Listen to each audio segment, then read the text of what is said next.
Developing news now, McAllen still working to determine the cause of an apartment fire and whether that complex was compliant with building and fire codes. Channel 5's Leslie Aguilar joins us now live from that complex at Iris and 23rd Street with an update. Leslie?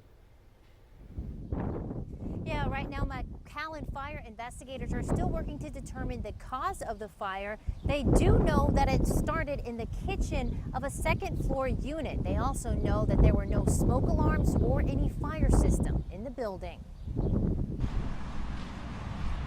It didn't take long for 12 apartment units to be destroyed Friday, some devoured by flames, others damaged from smoke or water. It started in our apartment, so it took everything.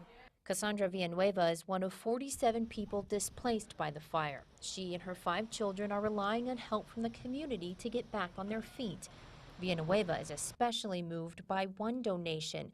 A bag of toys came with a letter from a little girl named Scarlett Alaniz.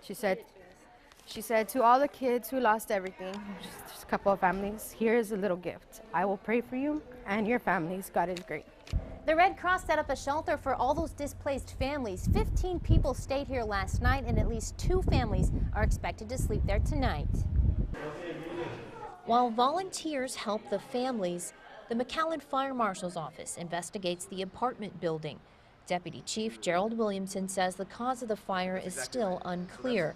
He says the city does not do annual inspections of apartment complexes like they do with most commercial buildings. City and state codes require apartments to install smoke alarms and provide fire extinguishers, not necessarily to maintain them.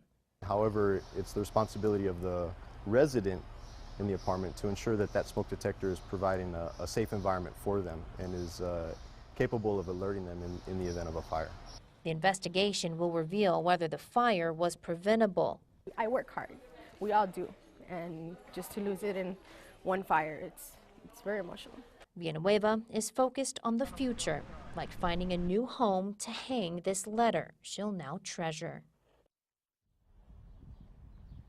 Now, this apartment building was built back in 1976. McAllen's fire and building codes were different back then. Their current codes were adopted in 2012. So the Fire Marshal's Office tells me they're working to see what the codes were back in the 70s to determine whether there were any code violations. You can count on us to follow up on the investigation. Reporting live in McAllen, Leslie Aguilar, Channel 5 News at 6. The Fire Marshal's Office also tells Channel 5 News the owner of that complex did not have insurance. And even if they had, it wouldn't cover the tenants' belongings. This is a Channel 5 News Extra.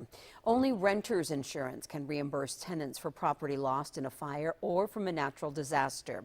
As for fire safety, complexes are required to install smoke alarms and provide free extinguishers when the building is built. Property codes require owners to make sure they're in working order when you move in. You need to check your lease to determine who will take responsibility for inspecting them. You can also request smoke alarms and fire extinguishers to be checked, and the landlord must comply.